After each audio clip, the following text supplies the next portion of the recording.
이 눈에 아무 증거 아니 베어도 믿음만을 가지고서 늘 걸으며 이 귀에 아무 소리 아니 들려도 하나님의 약속 위에 서리라.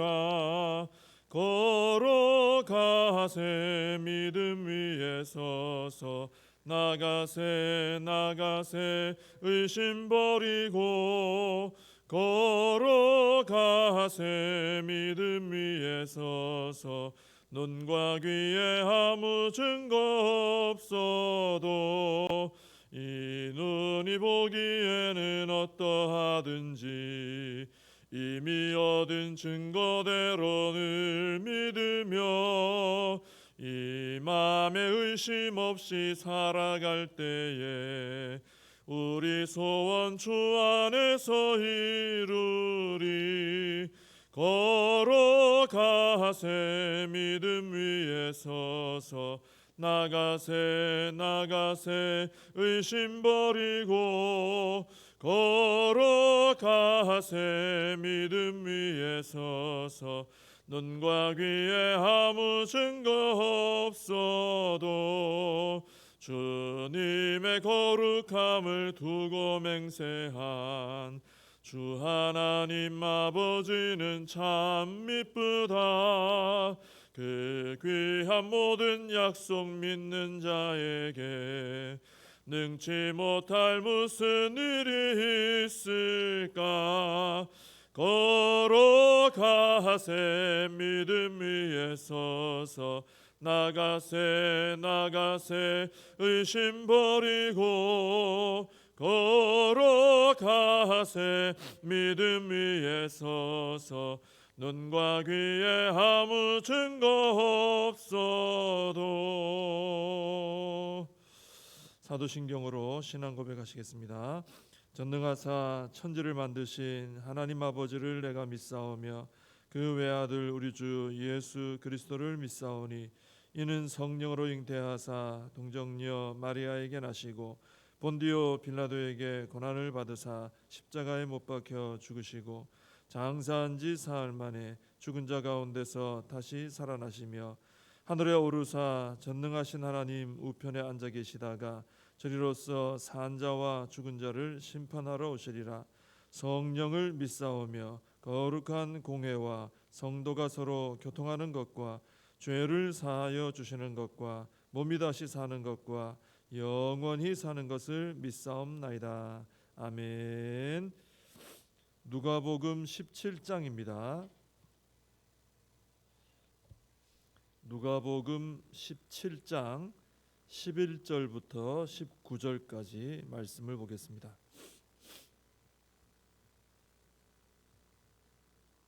누가복음 17장 11절에서 19절까지 말씀을 봉독해 드리겠습니다.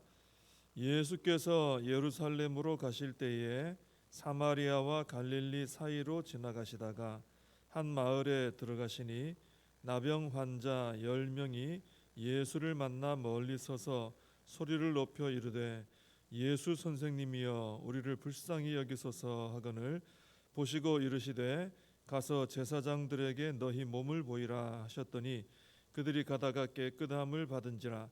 그 중에 한 사람이 자기가 나은 것을 보고 큰 소리로 하나님께 영광을 돌리며 돌아와 예수의 발 아래에 엎드려 감사하니 그는 사마리아 사람이라. 예수께서 대답하여 이르시되 10사람이 다 깨끗함을 받지 아니하였느냐? 그 9은 어디 있느냐? 이 이방인 외에는 하나님께 영광을 돌리러 돌아온 자가 없느냐 하시고 그에게 이르시되 일어나 가라 네 믿음이 너를 구원하였느니라 하시더라. 아멘. 오늘 이 본문에는 이제 나병 환자 10명에 관한 이야기가 나오고 있습니다. 이들의 모습을 통해서 믿음에 있어서 3단계, 3가지 단계에 대해서 좀 같이 좀 생각을 해볼 수 있겠습니다. 먼저는 이제 기도하는 단계입니다. 예수님께서 이제 사마리아하고 갈릴리 사이의 한 마을로 들어가셨는데 나병 환자 10명이 멀리 서서 소리를 높여 외칩니다. 예수 선생님이여 우리를 불쌍히 여기소서. 이거 기도했다라고 볼 수 있겠죠. 예수님께 부탁을 드린 거니까 기도한 것입니다. 이 사람들은 이제 나병 환자이기 때문에 뭐 절망적인 생활을 하고 있었습니다. 나병은 불치병이고 또 전염병이고 또 영적으로는 하나님의 저주를 받은 병으로 여겨졌기 때문에 아주 절망적인 상황이죠. 그리고 또 가족들과 이 사회로부터 격리가 되어서 자기들만 따로 생활을 해야 됩니다. 만약에 나병 환자가 멀리서 불결하다, 불결하다, 부정하다, 부정하다 이걸 외치지 않아 가지고 이 나병 환자 걸리지 않은 성한 사람들이 와서 이제 접촉을 하게 되면은 이 나병 환자들은 돌에 맞아 죽을 수도 있어요. 굉장히 엄격하게 사회로부터 이제 격리를 시켰던 사람들입니다. 근데 이 사람들에게 전혀 소망이 없다가 소망이 하나 생겼습니다. 바로 예수님에 관한 소문을 들은 것이죠. 그러니까 예수님에 대한 소문을 들려주면은 그게 소망이 돼서 믿음이 되고 구원이 되고 이렇게 연결될 수 있는 것이죠. 어떤 소문이겠습니까? 예수님은 병든 자들도 불쌍히 여겨서 가까이 해주신다더라. 외면하지 않으신다더라. 또 그분은 병을 고쳐주신다더라. 이 예수님의 사역의 주 특징이니까 그것이 다 이렇게 소문이 이제 된 것이죠. 나병 환자들이 격리되어 있는 중에도 그걸 들을 정도로 예수님에 대한 소문이 쫙 퍼졌습니다. 근데 바로 그분이 마침 그 마을로 오셔서 지나가시게 된 것이죠. 그래서 이 나병 환자들은 큰 소리로 멀리서 부르짖으면서 불쌍히 여겨 주십시오 하고 이제 기도를 한 것입니다. 근데 이 사람들이 예수님을 잘 알아서 어떤 예수님에 대한 지식이 많이 있어서 이렇게 부른 건 아니에요. 여기 예수 선생님 이렇게 불렀는데 쉽게 우리식으로 말하면은 그냥 모르는 어른한테 무슨 선생님, 무슨 사장님 이렇게 부르는 것처럼 그런 식으로 부른 겁니다. 어떤 믿음이 있고 예수님 잘 알고 그래서 부른 건 아니고 선생님 하고 부른 것이죠. 자, 그런데도 이 나병 환자들은 그런 믿음이 예수님을 향한 믿음이 이렇게 있는 것도 아닌데 예수님께 불쌍히 여겨달라고 부르짖은 거예요. 우리 좀 불쌍히 여겨주십시오. 그래서 우리가 기도할 때 이렇게 불쌍히 여겨달라고 기도해야 된다라는 것이죠. 사실 이 기도는 이 나병 환자들이 보여주는 것처럼 예수님이 누군지, 기도가 뭔지, 어떻게 기도하는 건지 이 사람들 잘 모르죠. 그런데도 이렇게 할 수 있는 기도예요. 하나님 저 형편아시죠? 저 불쌍히 여겨주십시오. 내 형편을 말씀드리고 불쌍히 여겨달라고. 이거 참 좋은 기도입니다. 하나님께 불쌍히 여겨달라고. 우리 죄인들은 그런 기도를 해야 되거든요. 그래서 우리 병들었으니까 하나님 저 이렇게 병들었는데 불쌍히 여겨주세요. 저 요즘 사업하는데 참 이런 어려움이 있습니다. 하나님 불쌍히 여겨주십시오.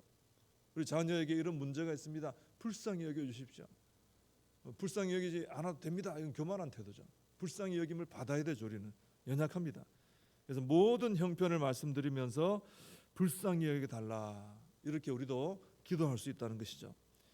근데 이 불쌍히 여겨달라고 하는 것이 참 능력이 있습니다. 뭐냐면은 신약에 이 불쌍히 여긴다 하는 것이 한 16번 정도 나온다고 하는데 한 15회 정도 거의 대부분 불쌍히 여긴다는 말 끝에 기적이 일어나는 거예요. 기적이. 불쌍히 여길 때 기적이 일어난다는 거예요. 하나님께서 정말 우리를 불쌍히 여기시고 돌아보시면 거기에 역사가 꼭 일어나게 된다는 것이죠. 그래서 우리는 나의 형편을 말씀드리고 하나님께 불쌍히 여겨달라 하고 기도해야 된다는 것입니다. 그 다음에 두 번째 단계는 이제 순종의 단계죠. 움직이고 행동하는 그런 단계입니다. 14절에 보면은 예수님께서 가서 제사장에게 몸을 보이라 하셨을 때 그때 당시 율법에 의해서는 제사장이 나병에 대해서 완치 판결을 내리는 분이니까 제사장에게 가라 이거예요. 그때 이 나병 환자들은 갔습니다. 이게 순종의 믿음이죠. 왜냐하면 아직 낫지도 않았는데 간 거예요.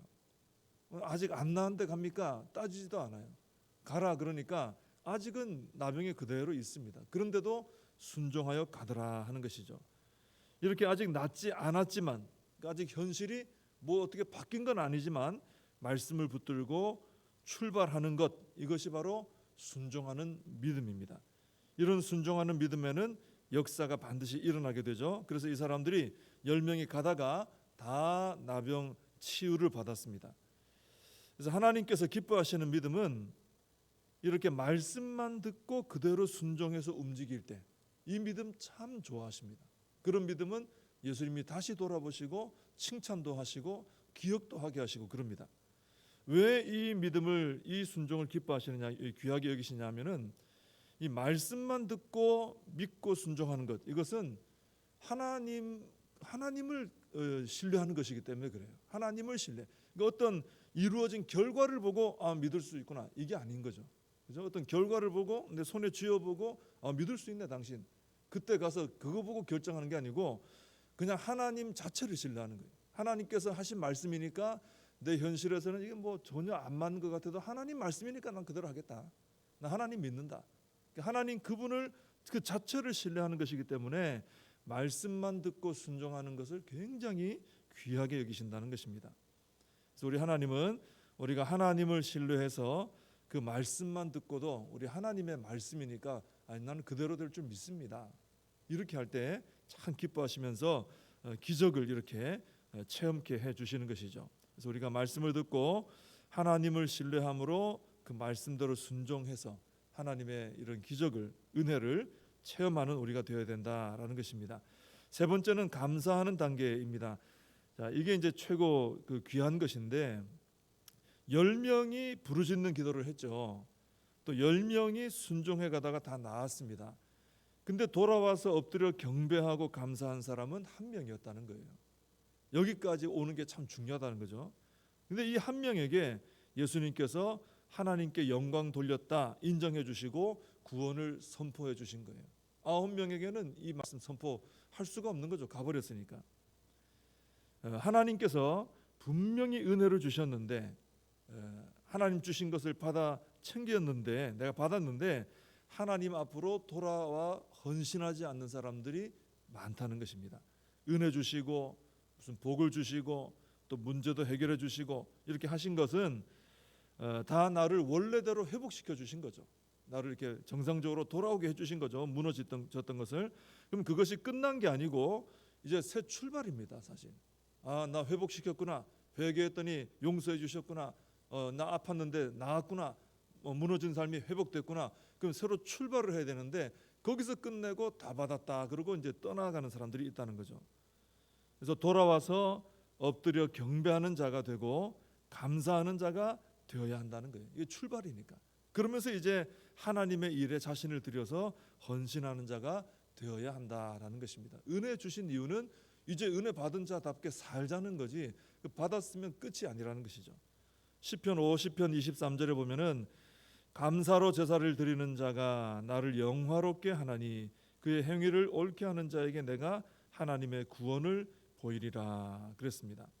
그러니까 부르짖어 기도해서 응답받고 순종함으로 은혜를 체험했으면은 돌아와 감사하는 사람이 되어야 된다는 것이죠. 그런 사람에게 하나님의 구원 역사를 보여주시는 삶이 펼쳐진다는 것입니다. 이제부터 하나님의 일에 헌신해서 가면서 이런 하나님의 구원의 역사, 하나님의 어떤 하나님 나라의 역사들을 경험하고 살아가자라는 것이죠.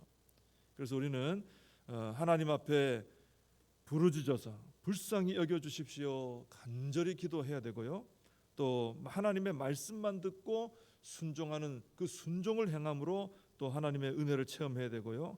그리고 그런 은혜 가운데 우리가 돌아올 것은 하나님 앞이죠. 하나님 앞에 자꾸 돌아와서 그 앞에 엎드리고 감사하면서 하나님의 구원 역사에 쓰임받는 우리가 되어야 할 줄로 믿습니다. 기도하겠습니다. 하나님 아버지, 하나님 앞에 간절히 기도하며 불쌍히 여겨주십시오 기도해서 하나님의 불쌍히 여김을 받는 저희들이 되게 하여 주옵시고 또 하나님의 말씀을 들을 때 하나님을 신뢰함으로 아직도 내 삶 가운데 어떤 변화가 일어나지 않았다 할지라도 어떤 결과가 주어지지 않았다 할지라도 하나님을 신뢰함으로 말씀 붙들고 순종하는 저희들이 되게 해주시고 하나님께서 은혜를 베풀어 주셨을 때 거기서 끝나는 것이 아니라 다시 하나님 앞에 돌아와 이제부터 은혜 받은 자의 삶을 출발하여서 하나님과 동행하며 하나님 나라 영광 위에 쓰임 받는 저희들의 삶이 되게 하여 주시옵소서. 예수님의 이름으로 기도하옵나이다. 아멘. 주님과 주신 기도로 예배를 마칩니다. 하늘에 계신 우리 아버지여, 이름이 거룩히 여김을 받으시오며 나라의 임하옵시며 뜻이 하늘에서 이룬 것 같이 땅에서도 이루어지이다. 오늘날 우리에게 일용할 양식을 주옵시고 우리가 우리에게 죄진 자를 사하여 준 것 같이 우리 죄를 사하여 주옵시고 우리를 시험에 들게 하지 마옵시고 다만 악에서 구하옵소서. 대개 나라와 권세와 영광이 아버지께 영원히 있사옵나이다. 아멘. 말씀 붙들고 기도하시고 나라와 민족을 위해서 우리 교회 다음 세대 그리고 우리의 사명 붙들고 또 임직식을 붙들고 함께 기도해 주시기 바랍니다.